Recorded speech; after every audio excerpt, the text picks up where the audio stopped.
everyone, good morning. I'm Analise. I'm the chiropractor of the group, and I'm going to tell you more about me and what I do. So you can go to the next one. A little bit about me. So that's my girlfriend Danielle. We actually graduated chiropractic school together, and now we have a little dachshund cat, and he's always climbing on the cat tower and being a menace. So a few things I really enjoy doing is, it's kind of blurry, but soccer. I grew up playing soccer, and so that was just a little championship at chiropractic school we got. And then weightlifting, after being done with soccer in college, got really into CrossFit, and I really like Olympic weightlifting, and I'd love to compete in that one day, in the future maybe. And then coffee. Take me to a coffee shop, I'll be happy. So, who am I, what do I do? So like I mentioned, I've played soccer since I was 8 years old, and so that really drove my interest in health and wellness, fitness, and really paved the journey to become a chiropractor and really specialize in more sports-based injuries and actively related injuries. So I went to Angelo State to play there and got my bachelor's there as well, and then moved straight into chiropractic school to get my doctorate, and here I am. You can see that. So a little bit more about what I do day to day with people. I'm not only doing adjustments, I actually spend 30 minutes to an hour with each person, and mainly I'm doing a lot of active release techniques. So the pinning and stretching of muscles to really break up muscle tension or restriction, get things functioning and moving better, because usually when you can move better, you'll start feeling a lot better, and it'll make it easier for your day to day not to flare you up quite as much. Dry needling is another technique I use. Not on everyone, that's actually my niche. I get it done too, just to keep everything feeling good, but as well as adjustments and some exercise rehab. So I'll usually give people more or less homework with the exercise portion. We don't really have the space for it in the office, but give some guidelines for at home to really help drive better results and get people recovering a lot quicker. So my main goals each time I work with someone is really to get you better as fast as possible. I want to get you back into activity. I don't want to force you to have to rest. Usually I'm not really telling people to rest depending on what's going on. So I want to get you back as quick as I can and educate people along the way and really give you the why behind why you might be in pain, as well as what the plan is moving forward and what you can do outside of the office to help maintain the results. I don't want to keep people in the dark, because pain can be very fear-inducing, and you can feel kind of helpless especially if it's chronic. So I really try to give people an idea of what's going on, as well as give them valuable tools and concepts that they can use outside of the office and get them back where they want to be. So who do I see? There's a few listed up here, but the main thing I want to say is I'm not only seeing athletes. Most of the time I'm just seeing active adults that are trying to just stay healthy and not hurt. So any of these listed on here are good referrals for me, and I also see just even people who are sitting a lot throughout the day, so a lot of desk work, remote work, so anything that is keeping them from feeling good throughout the day. So some common conditions I treat, there's a lot of words up here, but the main thing I want to point out is I'm not only treating spine-related pain or back-related pain, that is 80% of my day, but I can treat other areas of the body, and a lot of times, for example, with runners, I'll see frequent foot pain or hip pain, so we can address other things as well. So I wanted to take a little educational portion of the presentation because nobody has time for pain, so let's talk about it. So pain has many factors, because on the surface, your body's telling you something's wrong, but underneath the surface is more of the full story. So there's a lot of things that can contribute to your pain. So I really try to dive deeper into someone's history of what they're telling me and pick out some patterns that might be contributing to them staying in pain and it perpetuating for a period of time. So how does injury occur? Yeah, you can just stay there. That's everybody's favorite question to me, of course. So typically what I will see most often is people will do too much, too soon, too quickly. So typically the demand you're putting on your body is outweighing your body's capacity to handle it. That's when I'll see flare-ups or injury. And a good example of this is pickleball. pickleball isn't inherently a dangerous sport or a bad, like, it's kind of like any other sport, it carries its risk. But what I am seeing is people are going from little to no activity and they're hopping into something completely new 4 to 5 times a week, which is great. Be active. It's just there's a little bit of a progression that needs to be held. So how do we prevent injury?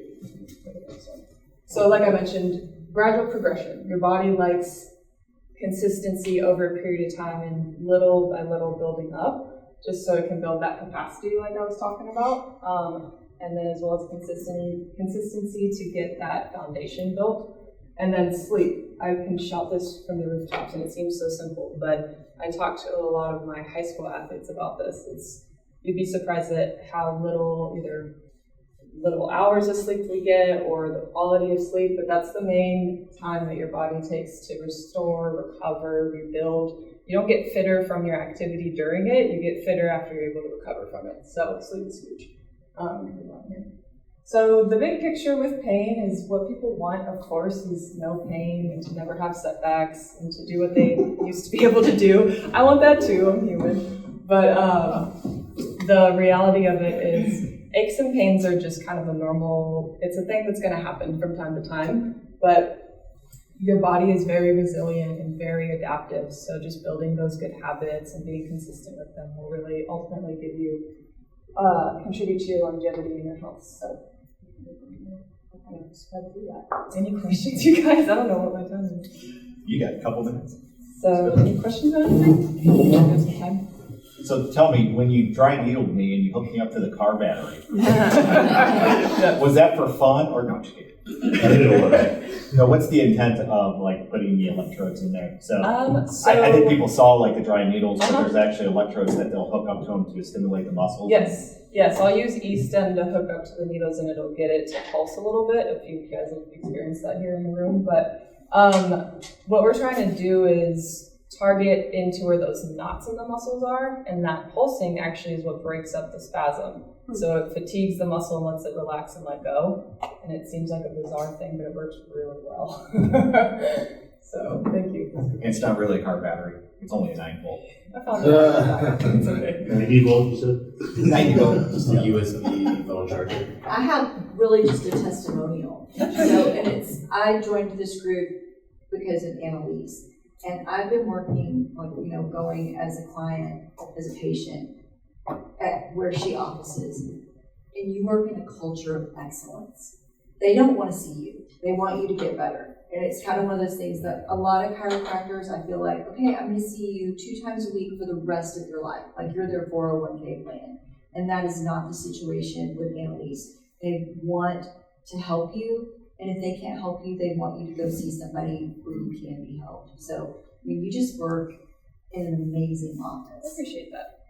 I'm glad you've had that experience. We really do. We try our best to not have reliance on us because we want to give the empowerment back to you and have you to do what you want to do throughout the day and not worry about your pain. And I think there's just a lot of fear around pain, and that's something I don't want to reiterate. Or the way I speak to people, I really try not to drive fear. I want to make it make sense, because when you can understand it, knowledge is power. So that's kind of just what I try to do. Analise? That's good. I was going to ask, my wife is a midwife, and so, and they recently started a mobile clinic over in Fort Worth. She's in Dallas, they're in Fort Worth now. Do you all see pregnant women? We do. It's like a smaller percentage, but there are chiropractic offices that are solely just doing pregnancy kids. So that might be the better route, but we do. Okay. I know it's Webster technique. That's one of the techniques that we use to adjust pregnant women. So that's something I'm not certified in it, but I've been trained in it. So as they expand, they may be looking for some referral partners for their group. So I think That's a referral. Yep. I appreciate that. Yeah. As I am aging, and I laugh because I had not as good as I once was, or whatever you put up there, the Kill the Key song, but I've run 4 half marathons, and I'm awesome. sorry to battle a little weight issue has gotten older, which I understand, but what do you say to somebody like me that wants to go out there and just jump into, go from not training at all to training what they've done in the past starting out, and realizing 8 years is a long time, from 43 to 51. And in some, I did 3.1 on last Friday, and I'm finally getting over the soreness today. And it used to take 2 or 3 days to get over it. Like, this is in 6 days. I clearly went too much. How do you tell somebody like me to ease into setting those realistic expectations, I guess? It's just mostly understanding that what you're experiencing and feeling is normal and expected, especially, we would love to recover as quick as we used to, but that is something that's going to, where it once took maybe a week, it's going to take a month or two. So just trying to kind of reframe how you're feeling and thinking about it a little bit, as well as if it feels like you're not flaring anything up because of what you're doing, you're just feeling muscle soreness, I'd say you're in the green zone still, so. Like I say, the expectation of understanding pain's going to be there was like, why can't I do the same distance that I used to do? 3 miles is nothing, and I was like, I'm nearly dead. Because 51's a lot different than 43. What's that? 51's a lot for sure. different. The Trust me, I know that too. The great beer proves it. All right. Thank you very much.